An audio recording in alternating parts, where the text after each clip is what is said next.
On August 9, 1945, 1 minute after midnight Transbaikalia time, more than 1.5 million Soviet soldiers simultaneously crossed 3 different borders into Manchuria. Manchuria, that territory of 1.5 million square kilometers wedged between Siberia to the north, Korea to the south, Mongolia to the west, and the Soviet Pacific to the east, was in 1945 the heart of Japanese military power on the Asian continent. There operated the Kwantung Army, the most prestigious formation of the Japanese Empire, responsible for 4 satellite states and more than 700,000 deployed soldiers. It was Japan's last great strategic reserve outside the home islands. What the Japanese could not fully know was that the Soviets had spent months secretly preparing one of the largest concentrations of force in modern military history. Since March 1945, between 20 and 30 trains a day had traveled east along the Trans-Siberian Railway. Entire divisions with experience in the Carpathians, in the swamps of Belarus, in the streets of Budapest and Berlin, were moved to the Far East in absolute silence, moving at night toward their assault positions, exactly as Germany had done in 1941 before falling upon the Soviet Union itself. In 11 days, the Kwantung Army ceased to exist as an operational force. What had taken Japan 14 years to build in continental Asia was destroyed in less than 2 weeks. The first armed clash between Russia and Japan in the 20th century did not occur in 1945. It occurred in July 1938 on a strip of rugged terrain near Lake Khasan, where the border between Manchuria, Korea, and the Soviet Union was deliberately ambiguous. The Japanese called it the Changchun incident. The Russians called it the Battle of Lake Khasan. The immediate trigger was the defection of a high-ranking Soviet officer who provided the Kwantung Army with detailed intelligence about Russian border positions, including locations of depots, troop strength, and patrol routes. Armed with that information, and without waiting for formal authorization from the government in Tokyo, something that would become a recurring pattern, local Japanese commanders launched a nighttime attack with fewer than 2,000 men that within hours overwhelmed the Soviet defenders. The victory appeared quick and clean. The Kwantung Army believed the matter settled. It was not. General Grigory Stern mobilized his 49th Far Eastern Red Banner Army Corps, and in the following days, systematic Soviet counterattacks, increasing in number, drove the Japanese from their positions with significant losses on both sides. Diplomacy eventually resolved the dispute, but the Kwantung Army received a warning it failed to interpret correctly. The Russians responded, they responded with force, and they were not easily intimidated. Japanese skepticism about Russian military skill had concrete historical roots. In the War of 1904 to 1905, the Russian Empire had suffered humiliating defeats on land and at sea, culminating in the near-total destruction of its Baltic fleet in the Strait of Tsushima at the hands of Admiral Togo Heihachiro. That victory elevated Japan to the rank of a recognized world power and engraved in the Japanese military psyche the conviction that Russia was a colossus with feet of clay.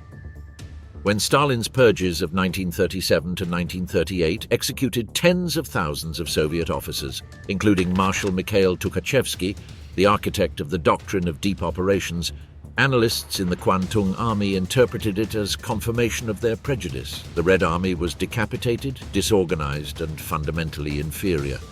The next escalation challenged that prejudice in a far more brutal way. On May 11, 1939, repeated clashes between border guard units near Nomanhan, on the border between Outer Mongolia and Manchuria along the Khalkhin-Gol River, escalated into open war. Both sides reinforced their positions, but while Japan sent its infantry divisions into the kind of linear combat they knew well, Stalin reacted differently. He sent a general who was not yet famous in the West, Georgy Konstantinovich Zhukov, with orders to resolve the problem decisively and definitively. Zhukov was 42 years old. He was ambitious, methodical, and had absolutely no patience for half measures. At Nomanhan, Zhukov organized what would become a prototype of annihilation. He secretly concentrated armored forces, heavy artillery, and aviation over several weeks, concealing the buildup behind a series of diversionary movements and communication restrictions that kept the Japanese unaware of the true scale of Soviet preparations. On August 20th, 1939, a Sunday, Zhukov launched simultaneous blows on both flanks of the Japanese position with his 6th and 7th Armored Divisions, enveloping the Japanese 23rd Corps of General Mikitaro Komatsubara in a pincer before it could reorganize or withdraw. The maneuver had a precision that no army had yet executed with armored forces on that scale. The Japanese called it a trap. In reality, it was the result of months of meticulous preparation. The battles continued until the end of August 1939. When the dust settled, the Japanese had suffered between 18,000 and 23,000 casualties and had not gained a single inch of territory. It was the first major land defeat of the modern Imperial Japanese Army. The exact figures were never honestly published by the Japanese High Command, which classified the detailed reports and minimized the losses in internal communications. The institutional culture of the Japanese army penalized the admission of failures, and so the warning was filed away. The strategic impact of Nomanhan was nevertheless significant, though only partially. The Kwantung Army changed its plans regarding a possible invasion of eastern Russia, adopting a more cautious posture along the border. But instead of producing a fundamental revision of their assessment of Soviet capabilities, the defeat was rationalized. The Russian advantage had been mainly material, tanks and aircraft deployed in mass, not human quality or leadership. If at some future moment the Japanese army faced the Soviets with an adequate deployment and sufficient time to prepare, the result would be different. It was a comfortable and profoundly mistaken conclusion. In April 1941, Japan and the Soviet Union signed a neutrality pact valid for 5 years. It was a tactical decision on both sides. Japan needed its northern flank stabilized in order to launch southward toward the Dutch colonies, the British territories of Malaya and Singapore, and the American territories of the Pacific. Stalin, for his part, needed to neutralize any eastern threat while reorganizing his forces against Germany, whose intention to attack was already an open secret in Soviet intelligence circles. Both sides signed the pact, knowing it was temporary. Neither regarded it as a guarantee of permanent peace. When Nazi Germany launched Operation Barbarossa on June 22, 1941, attacking the Soviet Union with 153 divisions along a 3,000-kilometer front, Tokyo faced a fundamental strategic decision: strike north against the vulnerable Soviet Union or continue expansion to the south. Internal debates during the summer of 1941 revealed a Japanese army divided between these two options. The argument for the North was the unique opportunity to eliminate the Soviet threat while the Red Army was in crisis. The argument for the South was more immediate: oil, rubber, tin, the raw materials Japan lacked and that the colonies of Southeast Asia possessed in abundance. Japan chose the South. On December 7, 1941, it attacked Pearl Harbor, the Philippines, Wake Island, Hong Kong, and the colonial archipelagos of the Netherlands and France in the Pacific. The decision not to attack the Soviet Union in the summer of 1941, when Moscow itself was under direct threat and the Red Army was losing dozens of divisions each month, was perhaps the most costly strategic error Japan made in the entire war. It deprived Germany of a possible coordinated pressure from the east precisely when it needed it most, and left intact the Soviet capacity to reorganize and counterattack. Between 1941 and 1944, while the Imperial Japanese Army fought in New Guinea, in the Philippines, in the Central Pacific, and in Burma, the Kwantung Army was gradually emptied of its real substance. Requests from the Pacific Theater had priority. 4 regular combat divisions were sent to the home islands, the Philippines, and the Central Pacific, taking with them not only manpower but also heavy equipment, transport vehicles, and the ammunition stocks accumulated over years. In their place came reservists without real combat training and newly formed divisions hastily assembled from border garrisons. The divisions numbered from 121 to 128 and from 134 to 149, composed of men whose military preparation had been designed for counterinsurgency and policing duties, not for high-intensity conventional warfare against a modern army. The logistical situation was equally critical. The ammunition reserves available to the Kwantung Army in August 1945 were sufficient to cover the needs of only 13 divisions for 3 months. In Manchuria, there were 24 operational divisions. If a high-intensity war began, most units would run out of supplies before any reinforcement or resupply could arrive from Japan, separated from the continent by a sea over which the Imperial Navy had progressively lost control since the battles of Midway and the Coral Sea. The diplomatic trap that would complete Japan's strategic encirclement closed at Yalta in February 1945. At that conference in Crimea between Franklin D. Roosevelt, Winston Churchill, and Joseph Stalin, the Soviet leader formally agreed to enter the war against Japan no later than 3 months after Germany's surrender, in exchange for precise and negotiated territorial concessions. The recovery of southern Sakhalin and the Kuril Islands lost in 1905, lease rights over the ports of Port Arthur and Dalian on the Liaotung Peninsula, participation in the administration of the Chinese Eastern Railway linking Manchuria with those ports, and Soviet recognition of a sphere of influence in northern Korea. It was a cold bargain, written in precise terms, and Roosevelt signed it without informing Chiang Kai-shek of the details, even though Chinese territories were being divided among others. Germany surrendered on May 9, 1945. The deadline agreed at Yalta expired exactly 3 months later, August 9th. The date was neither coincidence nor metaphor.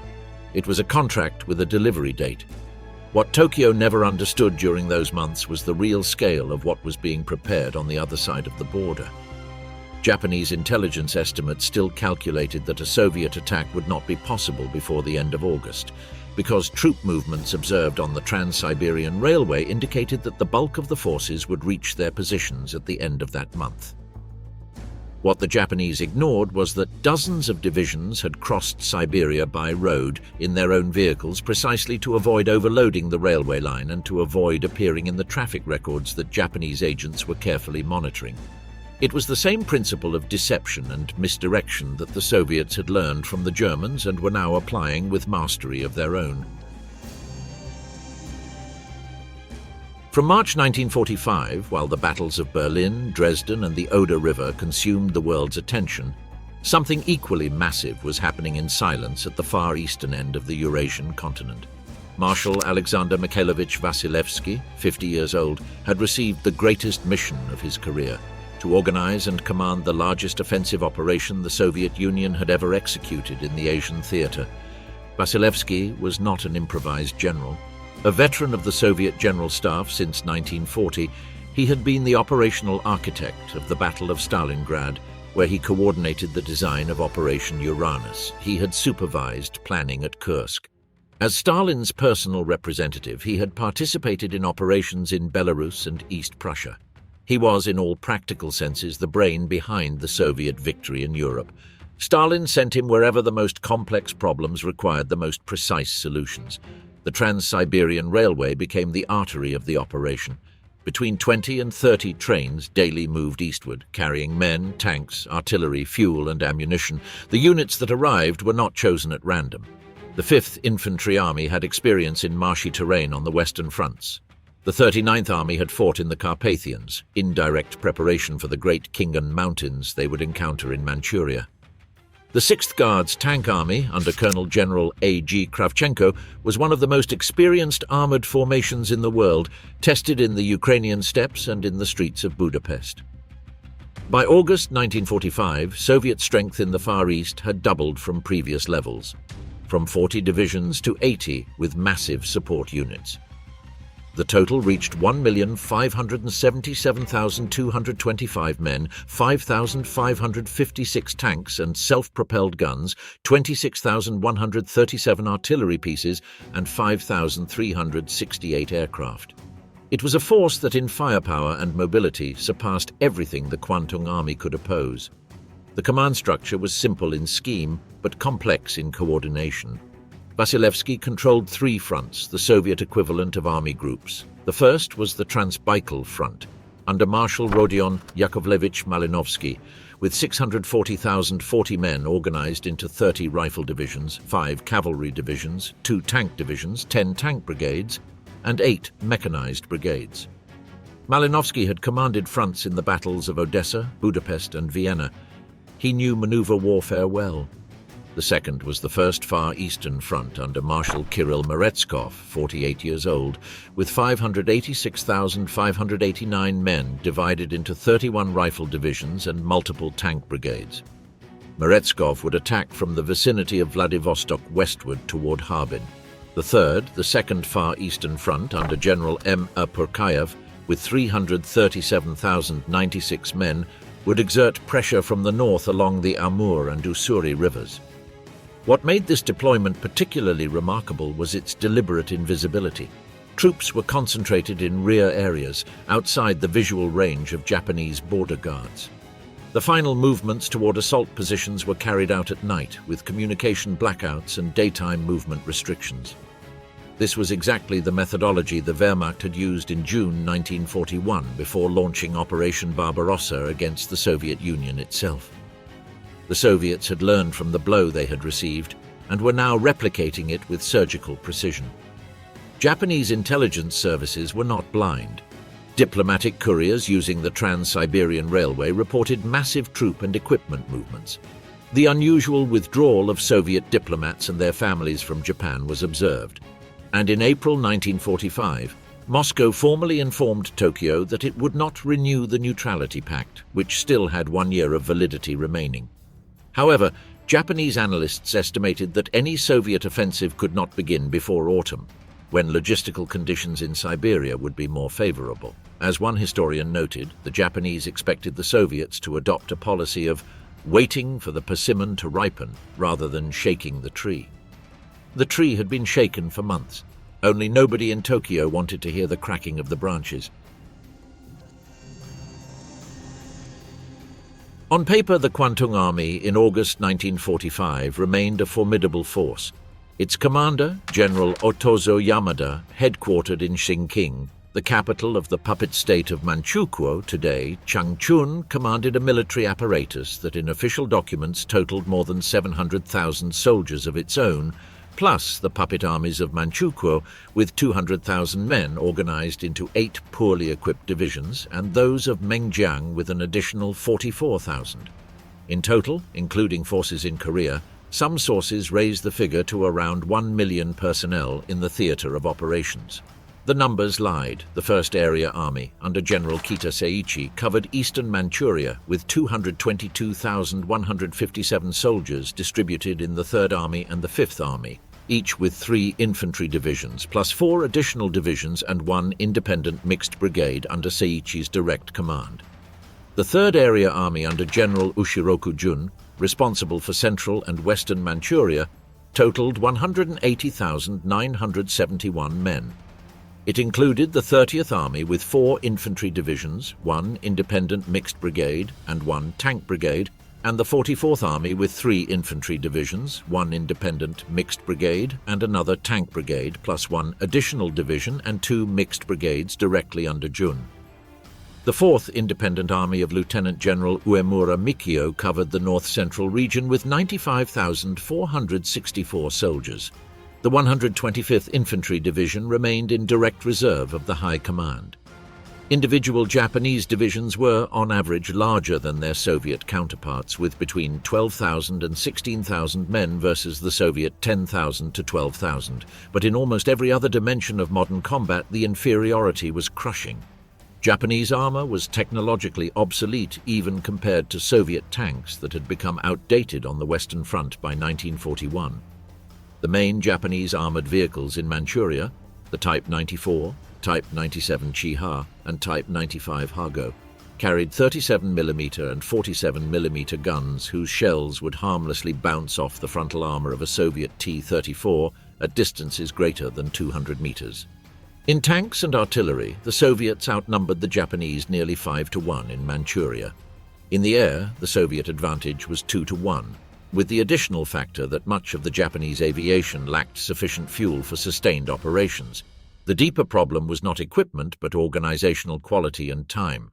The reorganization process ordered by the Imperial General Headquarters for the Kwantung Army, begun in the final months of the war, produced the opposite of the intended effect. It was ordered that numerous border garrisons be merged to create 8 new infantry divisions, numbered from 121 to 128, plus 4 mixed brigades. Simultaneously, around 250,000 reservists were recruited to form another 8 additional divisions, numbered from 134 to 139 and from 148 to 149. These units replaced veteran divisions sent to other fronts, but they were hollow shells, men without intensive combat training, in organizational structures that had never been subjected to real pressure. Many recruits were Japanese settler farmers established in Manchuria, called to active service with only days' notice. The problem was worsened by the distribution of heavy weaponry. The Kwantung Army's 1,155 tanks were concentrated in only 2 tank brigades, one assigned to the 30th Area Army and the other to the 44th. Most infantry divisions operated without organic armored support and without the motorized vehicles necessary for maneuver warfare. In a campaign where the Soviet objective was precisely speed and deep penetration, an infantry force without organic mobility was structurally incapable of reacting. Defensive strategy also mutated dangerously during the months preceding the attack. Before 1944, Japanese plans contemplated active defense along the borderlines with the capacity to counterattack into Soviet territory if conflict occurred. By September 1944, the plan had changed to a solid defense on the same borderlines, and by spring 1945, the plan had changed once more. The frontier would be only lightly defended, with rearward platoons and battalions tasked with delaying the enemy between 40 and 70 kilometers, while main forces concentrated in fortified localities in the interior, prepared for prolonged resistance. The decisive defensive battle was planned around the Tongua and Antu positions on the northern Korean border, where mountainous terrain would favor the defender. In theory, this defense-in-depth plan had tactical coherence. It surrendered the indefensible border in order to preserve maneuver mass in chosen positions. The problem was threefold. First, execution required a level of movement coordination that the newly formed and poorly connected units could not guarantee.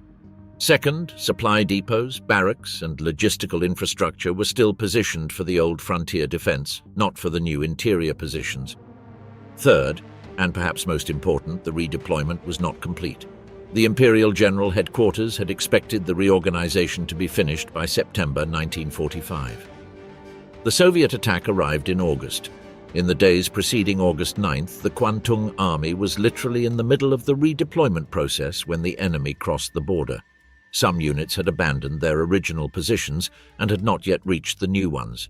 Depots that were supposed to be moved were still in their original locations. Garrisons that were supposed to reinforce interior strongpoints were still awaiting their marching orders.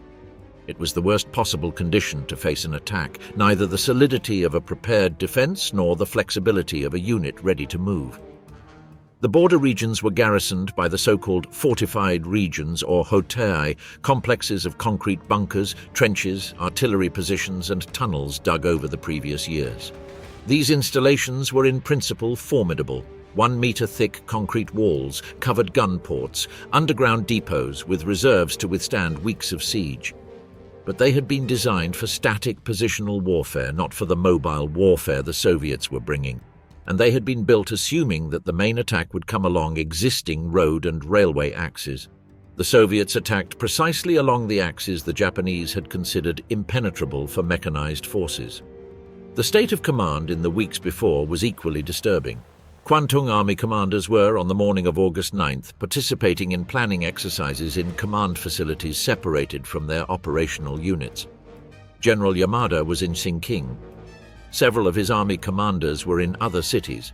When the attack began, the Kwantung Army High Command took more than 18 hours to return to their operational headquarters and re-establish communications with their frontline units. During that interval, the forwardmost divisions fought, retreated, or collapsed without central direction. The Imperial Japanese Navy did not contribute surface forces to the defense of Manchuria, a posture it had maintained throughout the occupation for global strategic reasons. The few remnants of the Japanese fleet were concentrated in the defense of the home islands, anticipating the American invasion. What remained of naval aviation in the theater participated in some actions over Sakhalin and the Kuril Islands, but could not alter the continental balance. The Kwantung Army stood alone. The ammunition reserves illustrate with precision the magnitude of the logistical problem.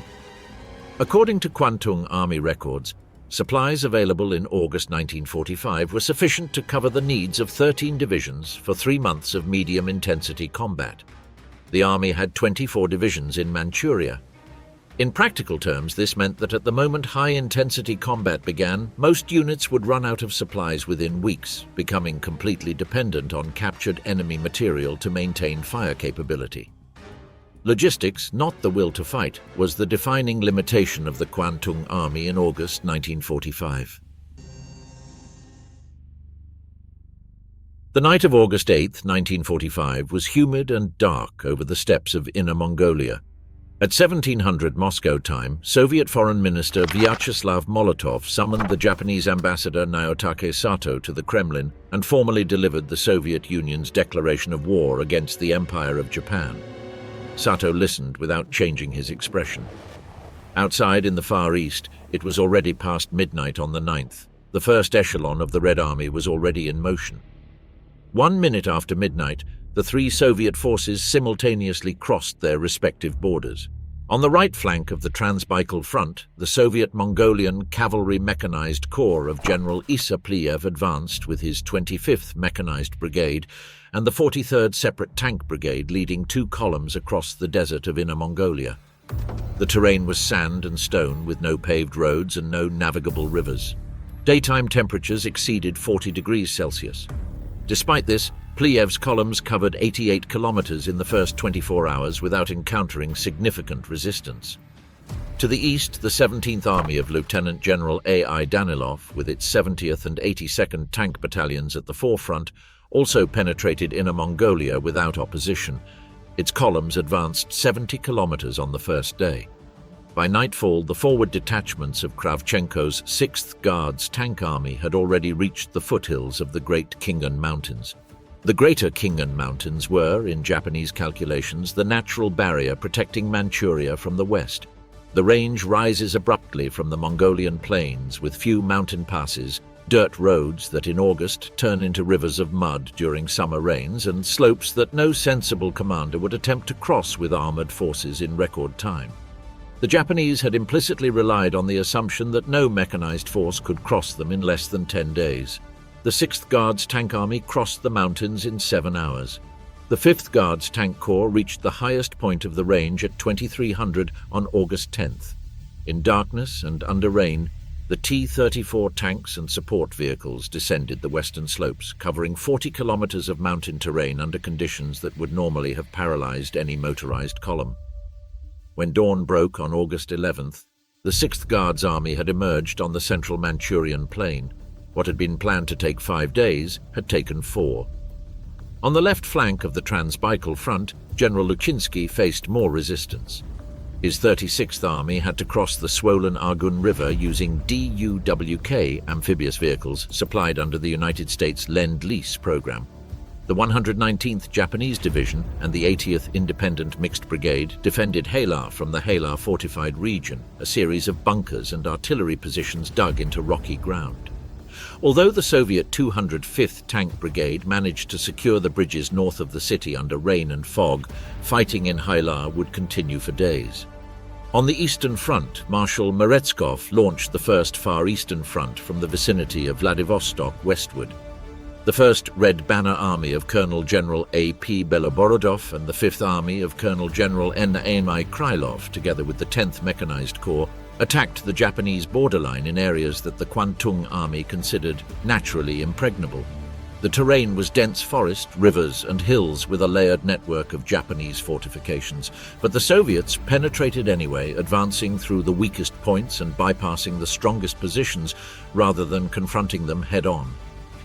That same day, August 9th, a second atomic bomb destroyed Nagasaki. Nevertheless, Japan did not surrender. Confusion at the Kwantung Army headquarters in Xingqing was growing and becoming organic and structural, not merely situational. Communications with border units were intermittently cut. Reports arriving described penetrations in zones where penetration had been considered impossible. And what most disconcerted the Japanese general staffs, who had studied European tactical doctrines and expected advances in successive echelons, was that Soviet forces did not stop to reduce points of resistance. They advanced in fast-moving columns that bypassed bunkers and garrisoned positions, encircling them and leaving them isolated without supplies or communications, continuing the advance without stopping to fight them. It was the doctrine of deep operations in its purest form, and the Kwantung Army had no established protocol to respond to it. The 6th Guards Tank Army of Colonel General Kravchenko faced a problem during August 10th and 11th that was not caused by the enemy: fuel shortage. Its columns had advanced so fast and so far that the logistics train could not keep pace along the Manchurian dirt roads, which had turned into muddy swamps due to summer rains. The Sherman tanks supplied under the American Lend-Lease program consumed more fuel than standard Soviet T-34 tanks and began to become stranded. Kravchenko made a surgical decision. He withdrew the highest consumption vehicles from the advance and pushed forward the 5th Guards Tank Corps, whose tracked vehicles were more efficient on rough terrain. The 453rd Aviation Battalion of the Red Air Force was ordered to transport gasoline directly to the forward zones using cargo aircraft. Japanese kamikaze attacks against supply columns contributed to the shortage, but failed to interrupt the flow in a decisive or sustained manner. The 5th Guards Tank Corps reached the highest point of the Greater Khingan Mountains at 2300 on August 10th. In darkness, under rains that turned the slopes into mud surfaces, the T-34 armored vehicles descended the eastern slopes of the range, covering 40 kilometers of mountain in 7 hours. At dawn on August 11th, the 6th Guards Army had fully emerged on the central Manchurian plain. The 5th Tank Corps reached Lupe on August 11th. The 7th Guards Mechanized Corps took Tuchuan on August 12th. The operation had been scheduled for 5 days.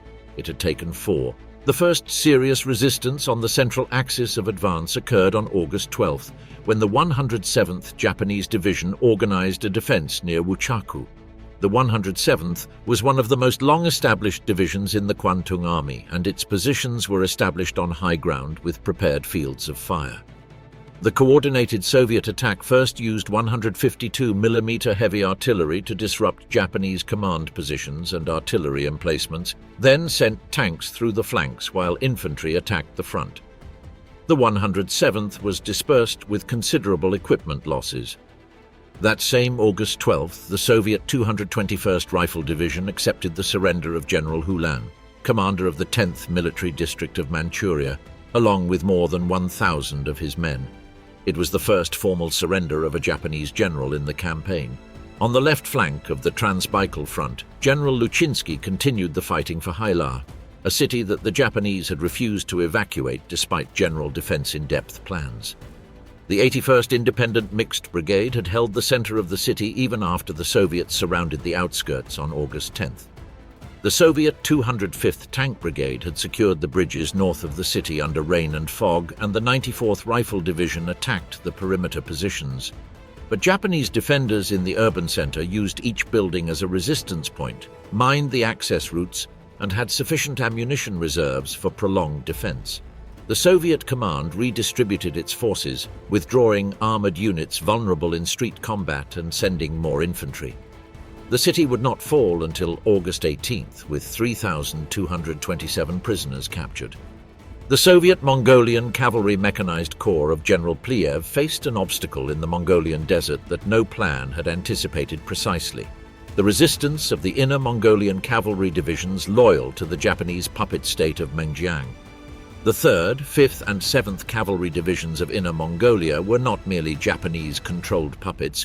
They were Mongolian units with their own motivation to fight, facing an adversary that also included Mongolian forces under Soviet flag. It was a miniature civil war within the larger war, with Mongols from both sides of the political parallel fighting each other across the dunes. Pliev captured Taopanshin after 4 days of continuous combat, but the resistance of these divisions delayed the advance on the right flank of the Transbaikal front more than expected. On the eastern front, Marshal Meretskov pushed the First Far Eastern Front toward Mutanchiang, the largest city in eastern Manchuria and a key railway junction connecting northern Manchuria with Korea. Japanese defenses in that sector were the most prepared in the entire theater. Years of military engineering work had produced a system of hilltop positions east of the city, with crossfire fields, wire obstacles, and demolition zones prepared on bridges and railway passes. The Japanese First Area Army under General Seichi had concentrated its best units there. The Soviet assault on Mutanxiang was the costliest combat of the entire campaign. The Fifth Army of Colonel General Krylov attacked with 3 rifle divisions preceded by massive artillery. But the terrain favored the defenders, and the first wave suffered high losses from Japanese machine gun and mortar fire established in elevated positions. The Soviets adapted their tactics. Instead of direct frontal attacks, they began infiltrating small units through the flanks using forest cover, seeking the communication lines of the most forward Japanese positions. The 10th Mechanized Corps was sent on a long detour northward to cut the retreat route toward Harbin. When the Japanese realized they were being encircled, part of the units began a withdrawal toward the west that was intercepted by Soviet artillery in the valleys. Mutanxiang fell on August 16th after 6 days of fighting that destroyed much of the city. Of the approximately 100,000 Japanese soldiers defending the sector, fewer than 20,000 survived to surrender.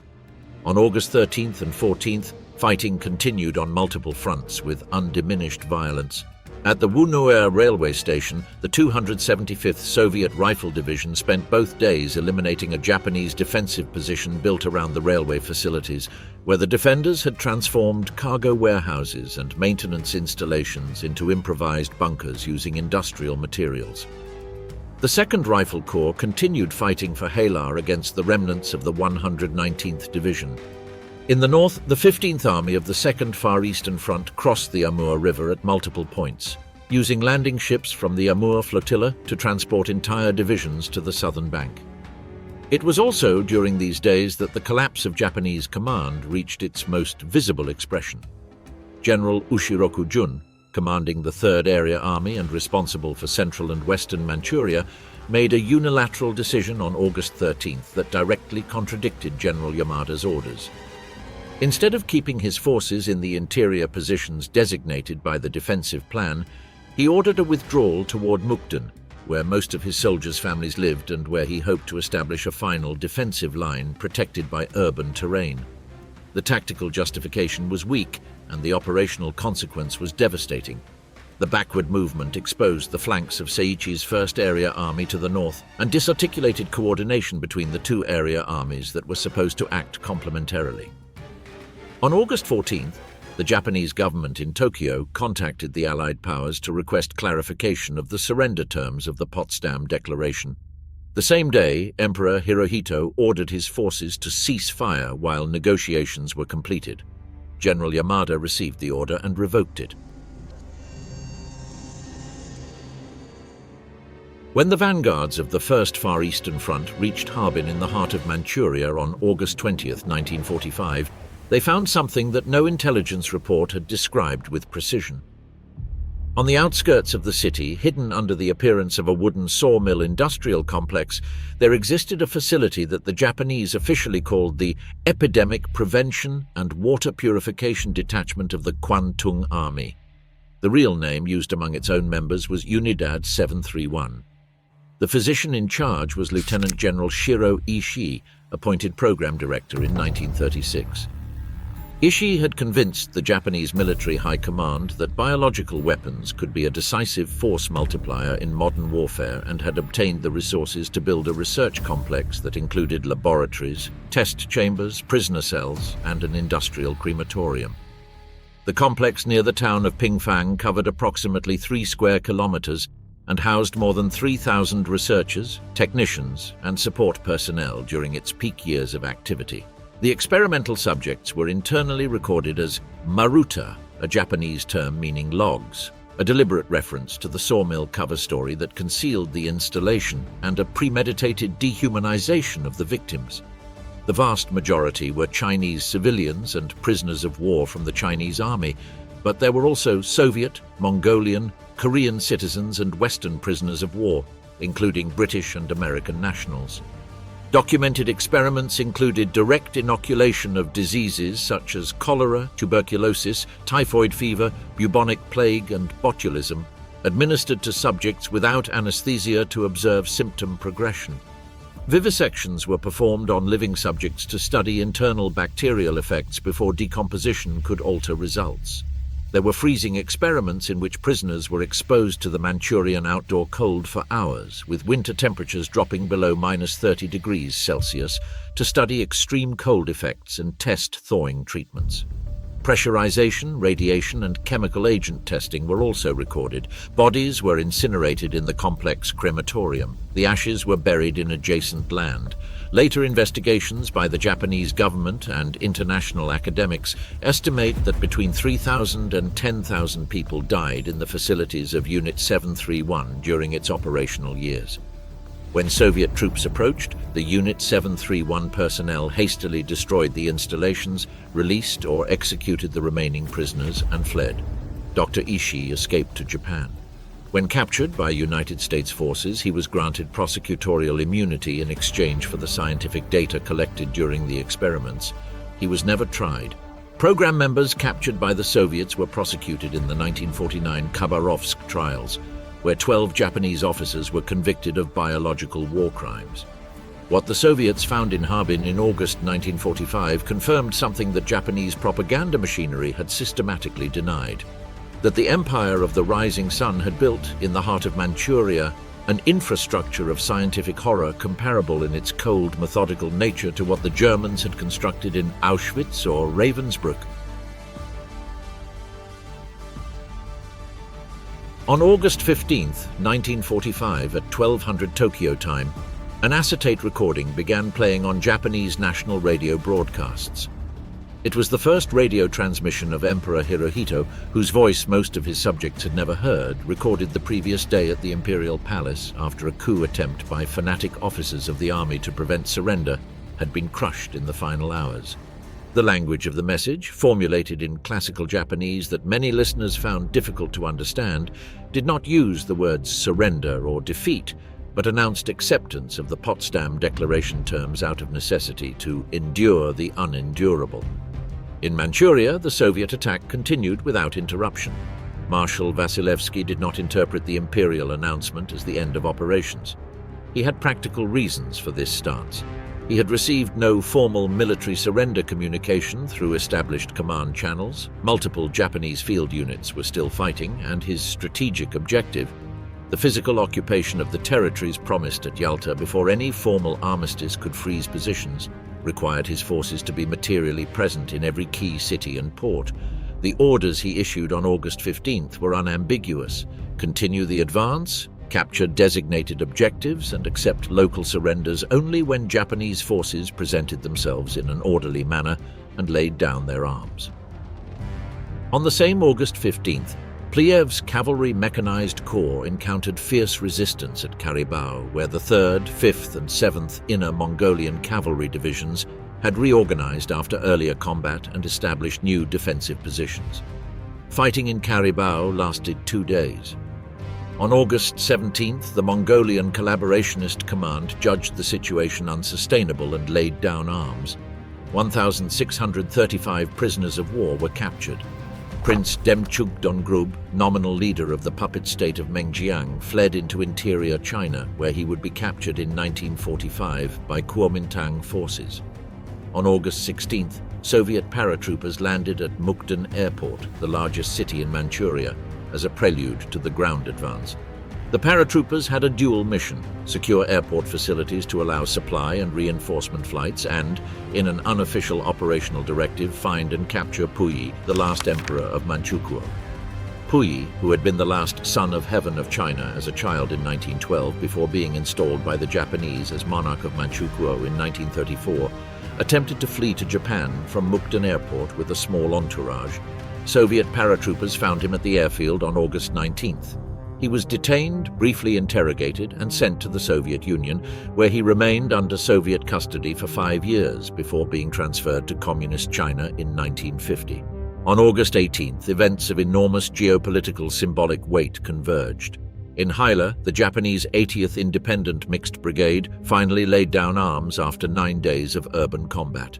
The defenders had held the city center against superior forces through a combination of well-prepared positions, supply reserves, and determination that most Soviet officers of the campaign openly acknowledged. When the last 3,227 prisoners marched towards Soviet concentration centers, Many were wounded, their uniforms destroyed, and their faces those of men who knew they had fought to the physical limit. That same August 18th, the Soviet Mongolian Cavalry Mechanized Corps symbolically crossed the Great Wall of China and marched toward Beijing, joining en route the 8th Route Army of the Chinese Communist Party under the direct command of Commander Nie Rongzhen. It was the first coordinated physical contact between Soviet units and the Chinese Communist Army on Manchurian soil, and its political significance far exceeded its immediate operational value. In the following weeks, captured Kwantung Army weapons, rifles, machine guns, artillery pieces and vehicles would be transferred in significant proportions to Mao's forces, altering the balance of the resuming Chinese Civil War. On August 19th, at the Soviet headquarters in Changchun, General Yamada formally agreed with Marshal Vasilevsky on the ceasefire and surrender conditions of the Kwantung Army.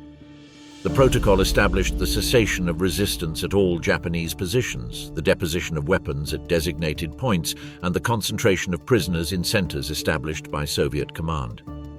Yamada signed the document with a deliberation that Soviet observers present described as that of a man who fully understood what he was doing and what it meant. Outside the building, Soviet vehicle columns continued advancing south and east. That same August 19th, Vasilevsky issued new orders for the capture of remaining objectives not yet under Soviet control. The distinction between ceasefire and end of operations was clear in his mind. The first compelled the Japanese to stop resisting.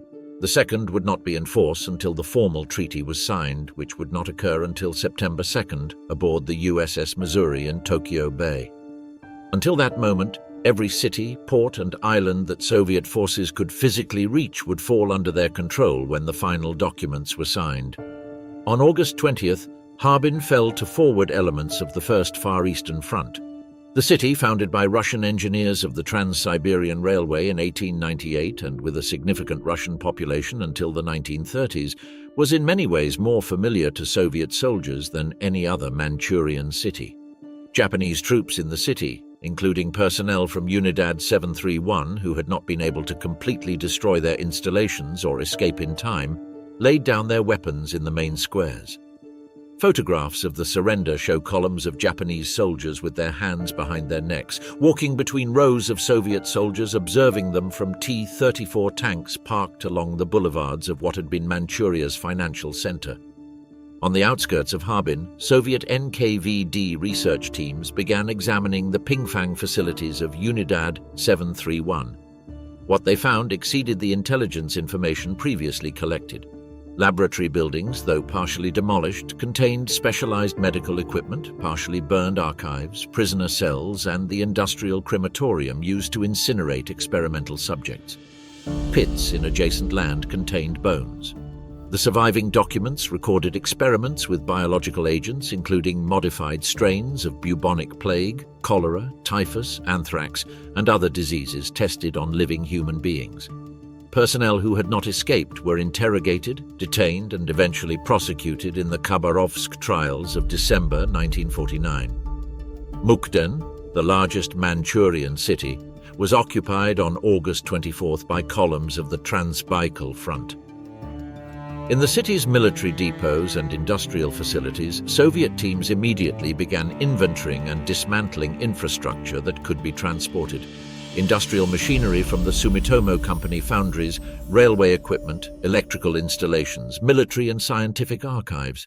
The process was systematic and large-scale. Hundreds of trains loaded with industrial equipment departed from Mukden and other Manchurian cities toward the Soviet Union in the following weeks in what economic historians describe as the largest transfer of industrial infrastructure in modern Northeast Asian history. On August 30th, the last organized Japanese combat formation, the 107th Division, surrendered to the 94th Rifle Corps in the foothills of the Great Khingan. Another 7,858 prisoners were sent to concentration centers. Operationally, this marked the end of the Kwantung Army as a cohesive fighting force. Smaller, isolated battalions and companies in remote regions would surrender during the following days and weeks, some of them having received no communication since the beginning of the offensive. The numbers of the Manchurian campaign are in almost all cases disputed, revised, or simply incompatible, depending on the source consulted. The Japanese and Soviet governments modified their figures multiple times since first publication, and later academic research has produced estimates that diverge considerably from official versions. What Soviet figures initially claimed was this: 83,737 Japanese soldiers killed in combat, approximately 20,000 wounded only in Manchuria, and 640,000 captured and disarmed in total. Soviet losses, updated in later research, were estimated at 9,780 killed in combat, 911 missing, 19,562 wounded, and 4,863 sick, for a total of 36,653 casualties. Japanese estimates of their own combat losses placed deaths between 22,300 and 23,600 and approximately 40,000 wounded. These figures capture only a fraction of the real human cost. The 640,000 captured military prisoners were sent in marching columns to provisional concentration centers, and from there, in unheated and poorly ventilated cargo trains, to forced labor camps established in Magadan, Jabarovsk, and Central Asia in the Soviet Union. Concentration marches were conducted in August, with daytime temperatures in northern Manchuria exceeding 30 degrees Celsius. The men walked between 20 and 30 kilometers per day on rations of black bread, in proportions later described by prisoners themselves as mostly composed of sawdust mixed with minimal flour, and watery soup served once a day. Those who collapsed from exhaustion or disease were left on the road under explicit guard orders. Records from the camps themselves, partially declassified since the 1990s by Russian archives, indicate that mortality rates during the August to September 1945 marches were significantly higher than those of later periods in the permanent camps. The Siberian camps where Japanese prisoners were interned were facilities designed to extract labor under extreme climatic conditions. In the regions around Magadan and near Lake Baikal, winter arrived in October with temperatures regularly dropping below -30 degrees Celsius. Prisoners worked mainly in coal mines, stone quarries, and railway and road construction. Workdays of 12 to 14 hours were standard. Caloric rations were calculated to maintain working capacity but not to guarantee long-term health. Winter clothing was insufficient for real temperatures. Frostbite of extremities, with the consequent loss of fingers and toes, was a regular occurrence systematically documented in medical camp records. Of the 640,000 captured, the most cited estimates indicate that approximately 60,000 died in captivity during the following years. However, other sources, including investigations by the Japanese government during the 1950s and 1960s, suggest considerably higher figures.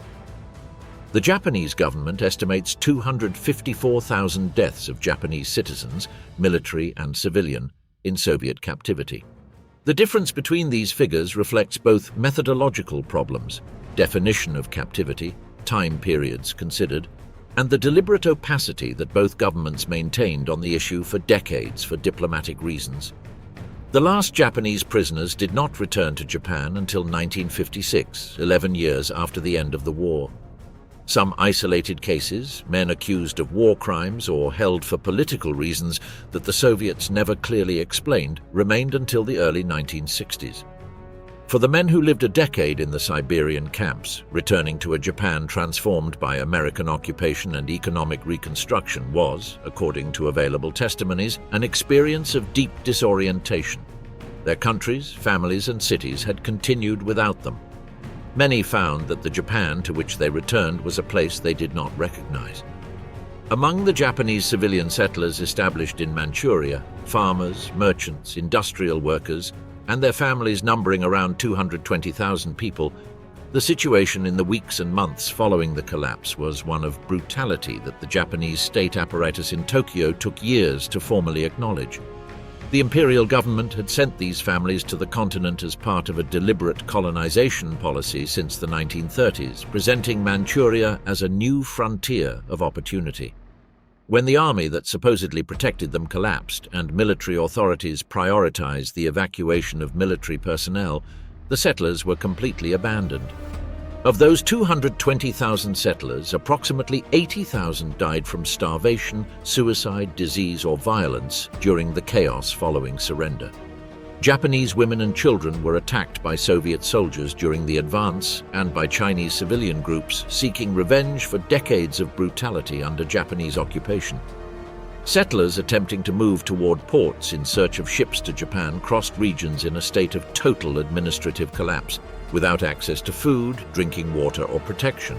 Only 140,000 survivors eventually returned to Japan. Sexual violence was a systematic, not exceptional, element of the Soviet advance in Manchuria. As had occurred during the Red Army invasion of Germany in early 1945, tens of thousands of Japanese and Chinese women were victims of mass rape while Soviet forces completed their occupation. Marshal Alexander Vasilevsky issued no documented public orders specifically aimed at preventing these crimes. The pattern exactly matched that observed on European fronts. Sexual violence against civilians was tacitly tolerated or ignored by Soviet command as an implicit consequence of war, not as a discipline violation requiring correction. Prosecution of Japanese war crimes was incomplete and selective in ways that later history has judged severely. Personnel of the former Unidad 731, captured by the Soviets, were tried in Khabarovsk in 1949, where 12 Japanese officers were sentenced to between 2 and 25 years of forced labor. The Dr. Shiro Ishii had escaped to Japan before Soviet troops reached Harbin.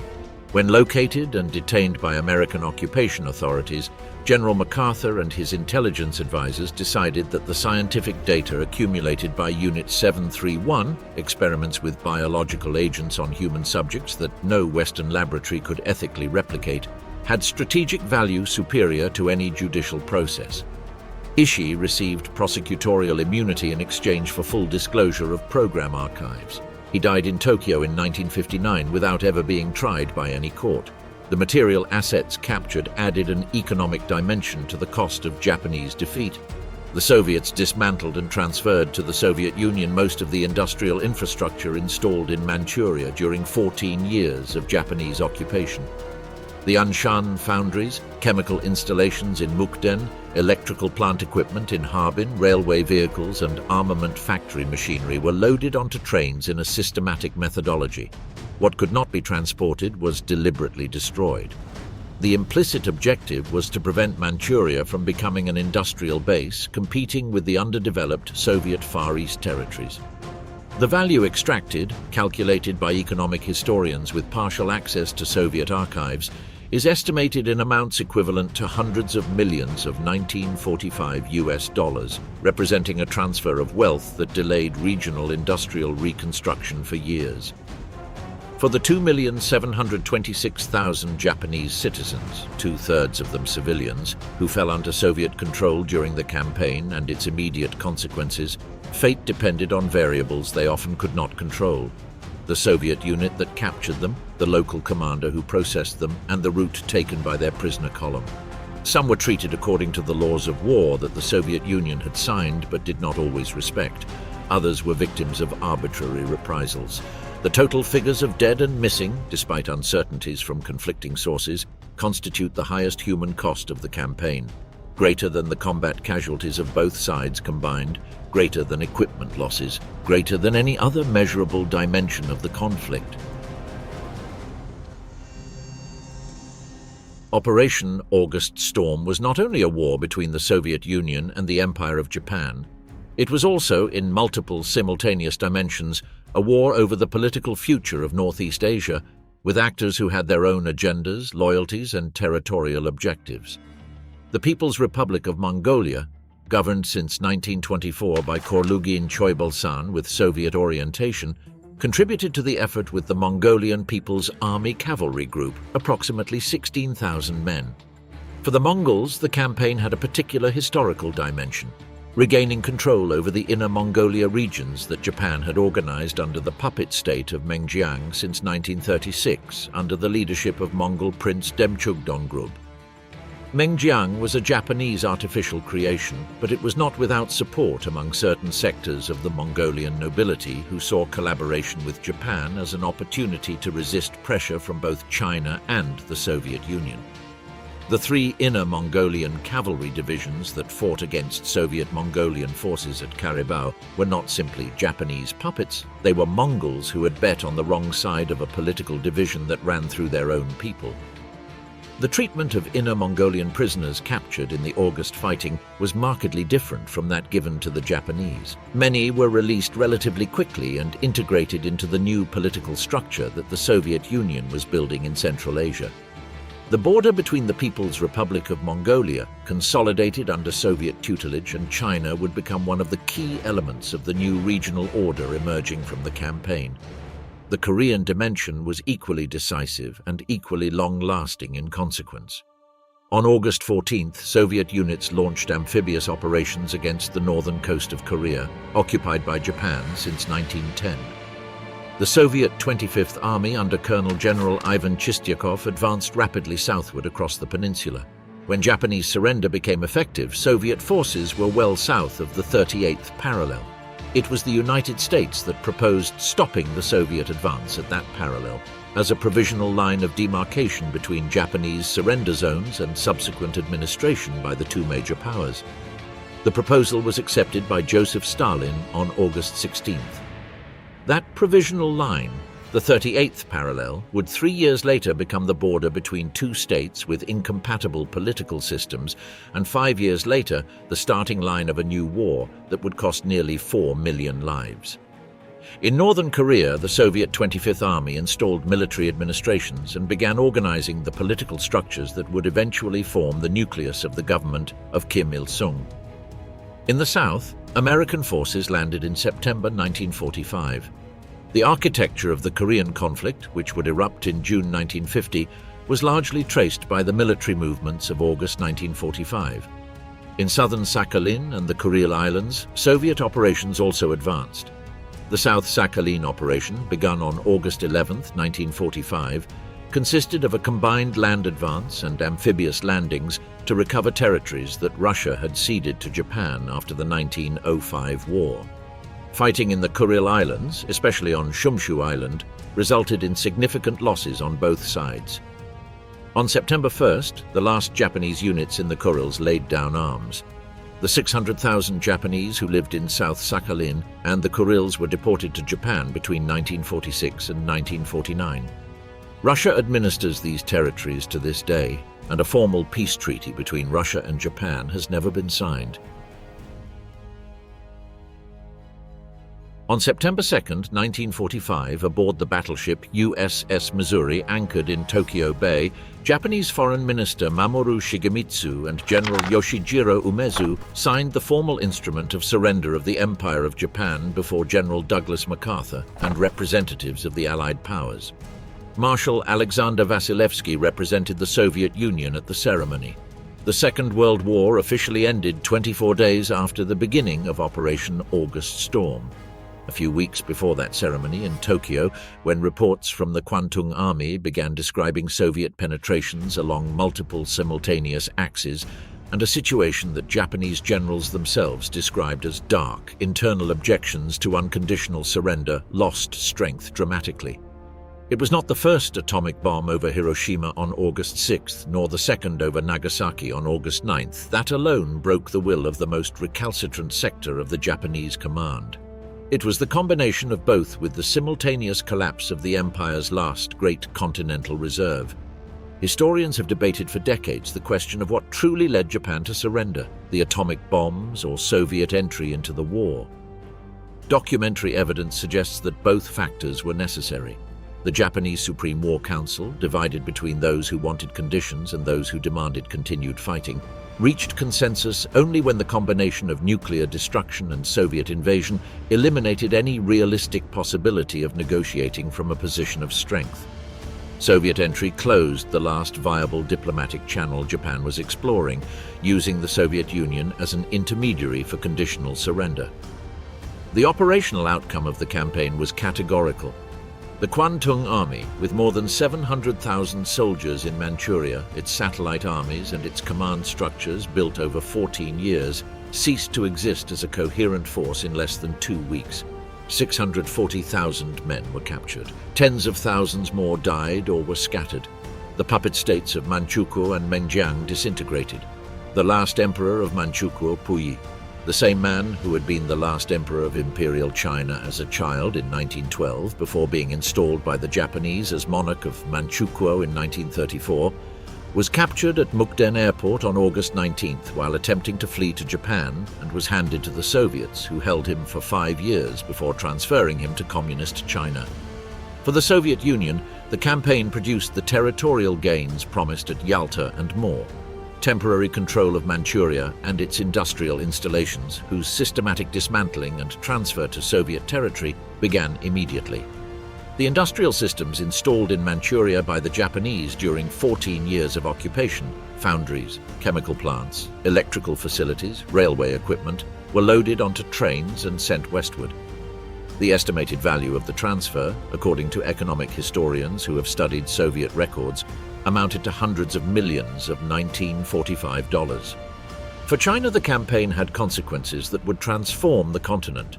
Japanese weapons and equipment captured by the Red Army were transferred in significant proportion to People's Liberation Army, providing Chinese communists with military capacity that changed the balance of the civil war resumed between the Kuomintang of Chiang Kai-shek and the communists in 1946. 4 years later, on October 1, 1949, Mao Zedong proclaimed the People's Republic of China from Tiananmen Square. Military historian David Glantz, whose exhaustive research based on declassified Soviet archives in the 1980s and 1990s formed the basis of Western academic knowledge about the campaign, called the Operation August Storm in a 1983 article that launched an academic debate still ongoing. The question Glantz posed in that text remains valid. Why did an operation of such enormous historical significance remain practically ignored in Western Second World War studies for nearly 4 decades? The answer is multi-layered.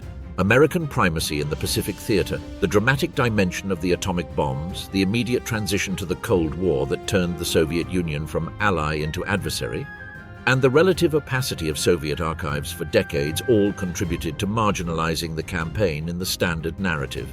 Japan, for its part, had its own reasons not to emphasize the magnitude of its fastest and most total defeat at the hands of the Red Army. Manchuria, 1945, was not a peripheral episode of the Second World War. It was the final rupture of the last Japanese illusion that there still existed a negotiated exit, a front that could be held, a position from which the empire could still dictate conditions. When that illusion disintegrated in the Mongolian steppes and the Ussuri forests during 11 days of August, the war ended.